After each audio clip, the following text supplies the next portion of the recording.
Oğlum Fırat'ın mesela ilk teşhisini çocuk okul okuyordu. Okulda gelirken izin almıştı. Geldi başı ağrıyordu. Dedi baba öğretmenden izin almışım başım ağrıyordu diye.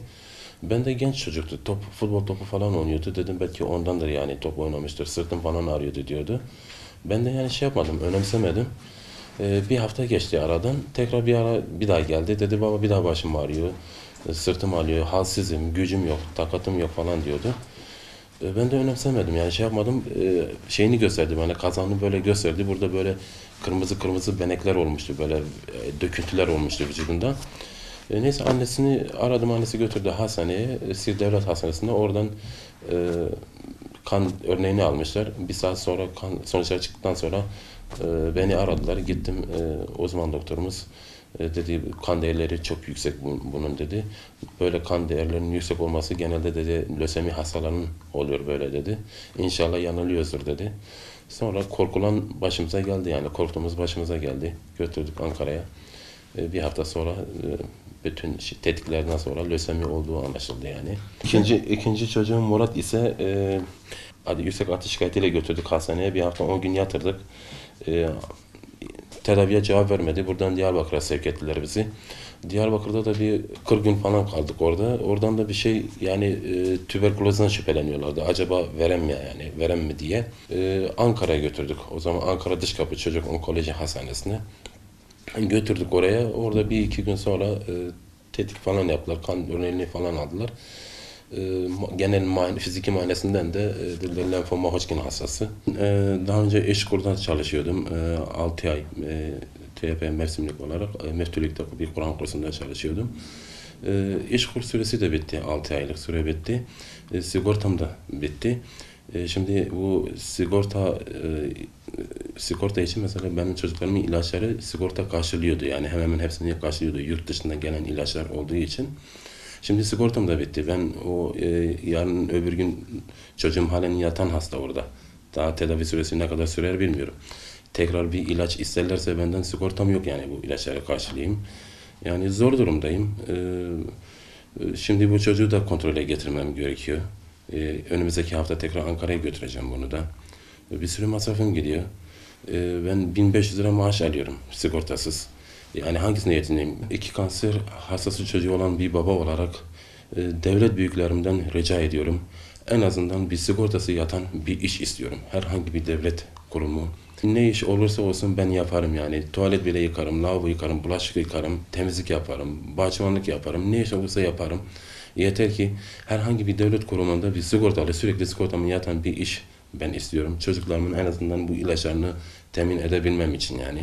Çocuğumun ilaçlarını SGK karşılamasına rağmen yabancı para birimi Euro'ya endeksli olduğu için arada bir fark oluşuyor.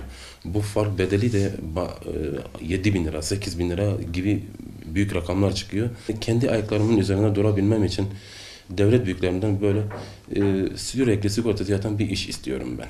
En azından bu çocukların ihtiyaçlarını, ilaçlarını karşılayabilmem için. Murat lenfoma Hodgkin hastası, evre 3.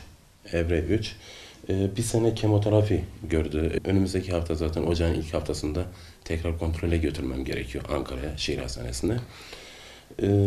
Oradaki yatan diğer oğlum Fırat da 9 aydır eşim onun başında. İşte yani mağduruz yani. Buradaki çocuklarım Elif 6 yaşında sürekli annesini sayıklıyor. Baba anne ne zaman gelecek? Anneyi çok özledim. Bir de Fırat'ın mesela 2-3 ay sonra tedavisi bittiği zaman doktorların söylediğine göre orada bir ev tutmam gerektiğini söylediler bana. Çünkü 2 günde bir, 3 günde bir gidip kan değerlerine bakmamız lazımmış. Şimdi 2 gün için Ankara'dan Siirt'e gelme imkanım yok. Mecburi bir seneye kadar orada bir ev tutmam lazım benim. Ankara'da da. Burada da kiradayım. 700 bin lira kira veriyorum burada. Aldığım maaş 1500 lira. Yani bir tek çocuğumun bakıcı maaşı, bir eş dost akrabanın bir yani yardım yapıyorlar bana. Yani budur yani. Siirt'te artık kanser hastalığı bir yaygın bir bulaşıcı hastalık gibi olmuş. Yani 3-4 tane evin içinde bakıyorsun bir tane kanser hastalığı çıkıyor. Çocuk fenalaştığı zaman, ateşlendiği zaman, kan değerleri düştüğü zaman hastaneye götürüyorsun müdahale edemiyorlar. Çünkü onkoloji doktoru yok. Burada da perişanım ben. Burada da perişanım. Hem burada perişanım hem orada. Eşim orada. Yani tek odada çocuğun başında 9 aydır. Öyle bir süreçteyiz. Rabbim hiç bir anneyi babayı evladıyla sınamasın. Çok zor bir durum. Geçen jivel Ramazan bel xaste yer bel kure khoya abji ke bede mishhatan mağduran اجي نكون مو برنما اجي عمليون نجي عمليات يعني نكون مو برنما او جي بده مش حد دبنا اسنكم هارما جونو ارس رادات مال ودرنما جونو ارس رادات بنما بو بينو خباكنا ولا قلنا هندرومو مش حاتن تنهن فيديجي مش حاتن ويديجي مش حاتن رزيل دبنا زوركي فيديجي رزيل دبنا ويديجي رزيل دبنا سقورتا تنابي سقورتا يا ايشتنا منكو البو برنا البو برنا صح زوره ويديجي شورا دبي زورا هارا ورا هارا دبي شقونا قل هارا ولا سيشم بجو تيروينوكي خده ريو ديرا تيروينوكي. Ben geçen haberde duydum Sayın Ali Fuat Valimiz, Sayın Valimiz kanser hastası bir çocuğa elini uzattı. Kendisinden rica ediyorum bana da bir yardımcı olursa çok sevinirim.